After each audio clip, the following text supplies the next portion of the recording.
네, 반갑습니다. 이 경전의 말씀을 전달해 드리면은 들으시는 분들은 각자의 경험에 비추어서 알게 되는 거거든요. 근데 어제 우리 공부하기를 무상사를 했다. 그래서 윗사람이 먼저 아랫사람을 섬겼더니 아랫사람들이 윗사람을 섬기더라. 이렇게 말하면은 그냥 말만 가지고 이해하시면 안 돼요. 뭐냐면은 그러면 이제 가가지고 아이고 우리 손자님 안녕하십니까, 우리 종어머님 안녕하십니까, 이렇게 하면은 어떻게 될까요?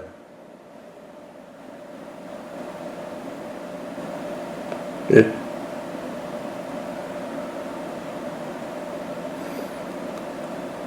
뺨 맞죠? 무시당하죠. 제가 옛날에 그랬어요. 무진사에서 이제 법문 듣다 보니까는 한때 이제 현진 스님 중학교 때 너무 이렇게 장난이 심한 거예요. 그래서 제가 이제 이 법문을 너무 심취해서 공부하다 보니까는 바보가 현진 스님 사촌 동생이 있어요. 영철이라고. 근데 걔 운동을 뺏은 거예요. 그러면 가서 예끼놈 하면 될 거 아니에요. 그죠? 근데 가가지고 제가 막 가서 울면서 너희들 이렇게 하면 어떡해 막 이랬던 거예요. 애들이 딱 보니까 저 바보 같은 사람이요. 그러겠죠. 그 다음부터 제 말 아무도 안 들어요. 애들이요. 시켜도 안 듣고요. 근데 이 경의 말씀은 중용을 얘기하는 거예요. 중용을요. 우리가 머릿속으로 생각이 있잖아요. 아이들이 마음만 있을 때는 이쁘잖아요. 그죠? 마음만 있을 때는 그 마음이 하나가 다 있기 때문에 이쁜데, 이제 우리 인간이 살면서 습이 들면서 생각을 배우죠. 그러면 생각으로 나오는 말과 마음을 통해 나오는 말이 뭐가 다를까요?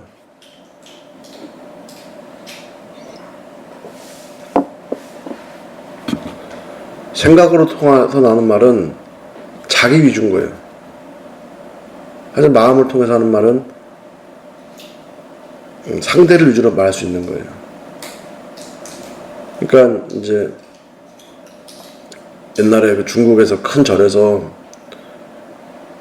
스님들이 싸움이 났어요. 고양이 한 마리 때문에. 동쪽에 사는 스님들이 있고, 동쪽에서 수행하는 스님들이 있고, 서쪽에서 수행하는 스님들이 있단 말이에요. 동당 서당이 있었는데 거기에 이제 고양이 한 마리가 이제 수행하는 스님들이 나와서 밥을 주니까는 동쪽에 동당에 갔다가 서당 갔다가 왔다 갔다 하다 보니까는 이제 스님들이 수행을 방해된 거예요. 그 책임자 스님이 고양이를 딱 잡아놓고 내가 지금 이 고양이를 죽이겠느냐 아니면 살리겠느냐 이렇게 물어봅니다. 그러니까 이제 답을 못할 거 아니에요. 그러니까 스님이 고양이를 죽여버렸어요. 뭐 대를 위해 소를 희생하는 건지 뭔지 모르겠지만은 조주 스님이 그 당시에 탁발하러 간 거였어요. 이제 그 대중들을 위해서 쌀을 걸어 나갔는데 조죽 스님이 돌아와가지고 사람들이 묻습니다. 너 같으면 어떻게 했겠느냐? 집신을 머리에 치고 나왔다 이렇게 한 거예요. 이거 화두거든요. 그 집신을 머리에 치고 나왔다는 게 무슨 뜻일까요? 그 무엇을 얘기할까?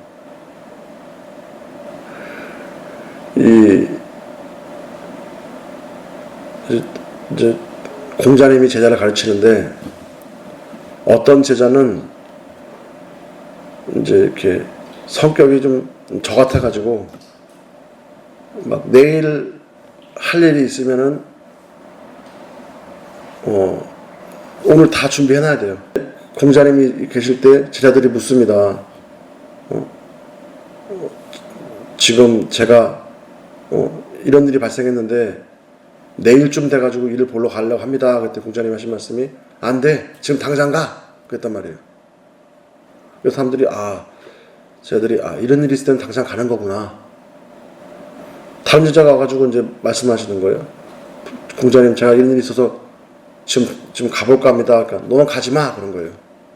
공자님이 왜 누구는 당장 가라 그러고 누구 가지 마라 그럴까요?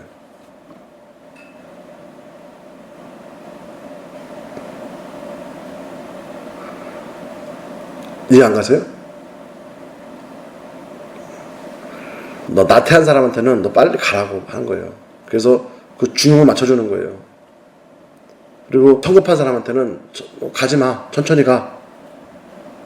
그러니까 우리 말씀이라고 하는 거는 상대방이 동쪽의 균이 부족하면 동쪽 균을 채워주는 거라 했잖아요. 그죠? 이 경의 말씀도 무상사라 그러면은 이제 우리가 어렸을 때는 생각세계가 없고 마음세계만 있으면은 아이들이 관세음보살도 보이고 악기도 보이고 어린애들이 이렇게 누워있다가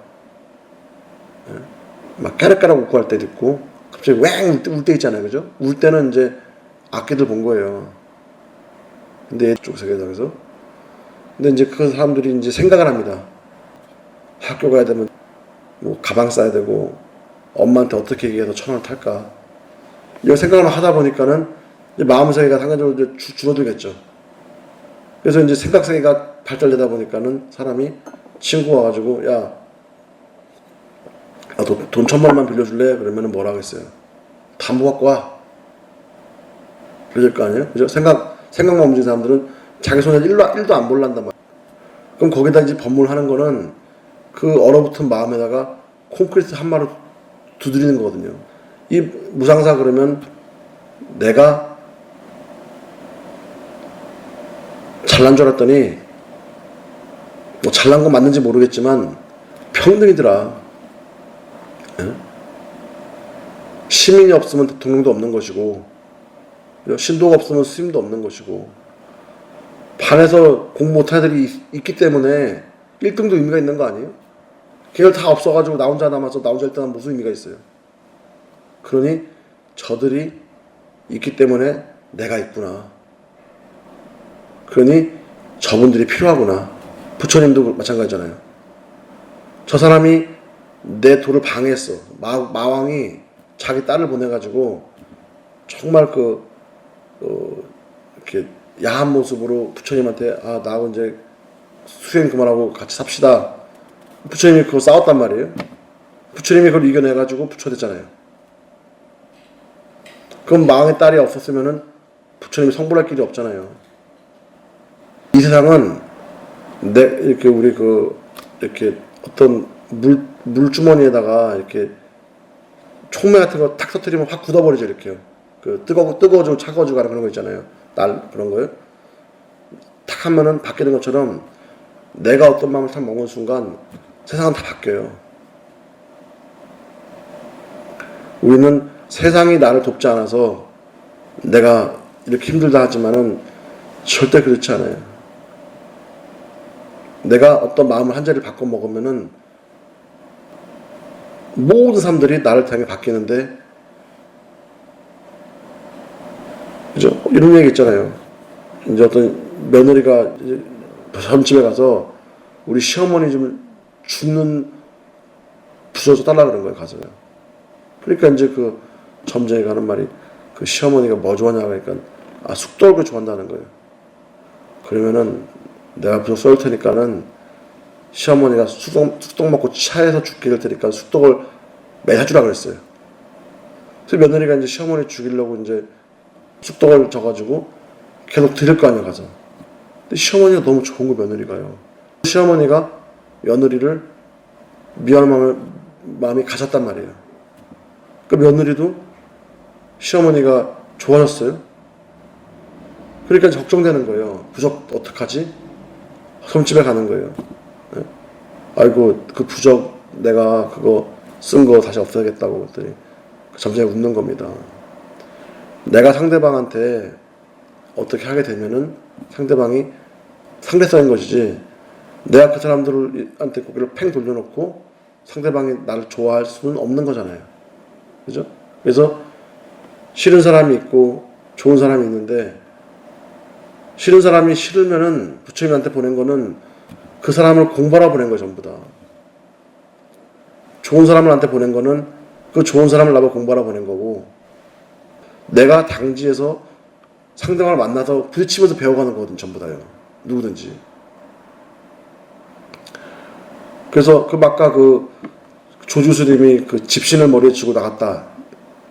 이건 무슨 뜻일까요?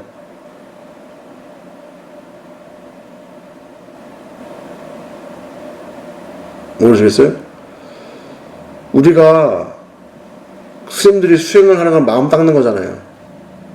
마음 닦는데 수행에 방해되기 때문에 네가 나한테 해롭기 때문에 너를 죽여야겠다는 거는 생각이잖아요. 그럼 마음 닦는 사람들이 생각에 움직일 수는 없잖아요. 그렇죠? 그러니까 만약에 고양이를 죽이겠다 이렇게 해버리면은 아니 그거는 당신의 마음에서 나온 생각입니까? 네?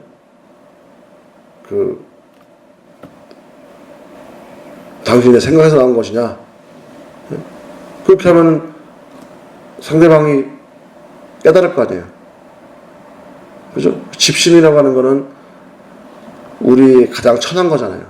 막 똥도 밟고 막 그런 게 집신이잖아요. 그죠? 신발인데 그거를 머리에 이고 줬다는 거는 그런 것도 모시는데 아니 세상 모든 만물에 불성이 없는 곳이 없는데 심지어는 팔이 목에도 있는 게 불성인데 고양이 한 마리까지 불성이 없겠어요?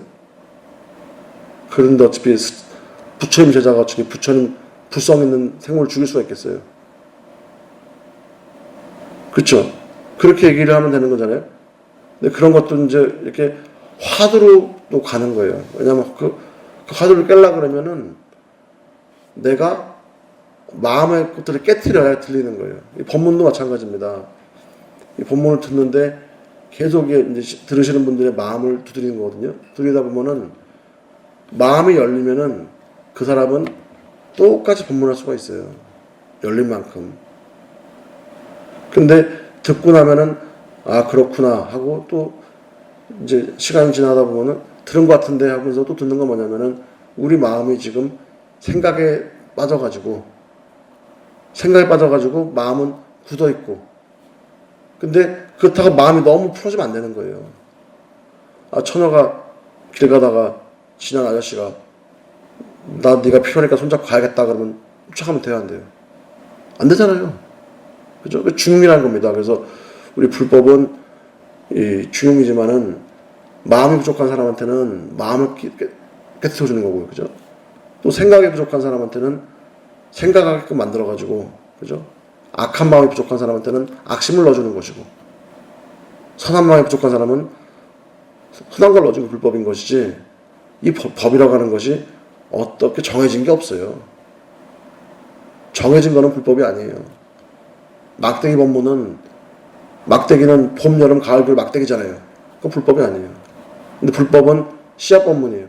씨앗 법문은 봄이 되면 싹이 트고, 여름 되면 꽃이 피고, 가을 되면 열매 열고, 겨울 되면 다시 또 앙상해지고, 이렇게 살아있는 나무의 법문이 불법인 것이지, 그래서 법문을 부사에서 하면 법문 이렇게 하는 것이고, 서울 가서 하면 다르게 나오고, 그래서 그때부터 나가는 법문인 것이지, 불법은 이런 것이다! 이런 거는 불법이 아니에요. 그건 막대기 법문인 거예요. 오늘 여기까지 말씀드렸습니다. 이상 마치겠습니다. 고맙습니다.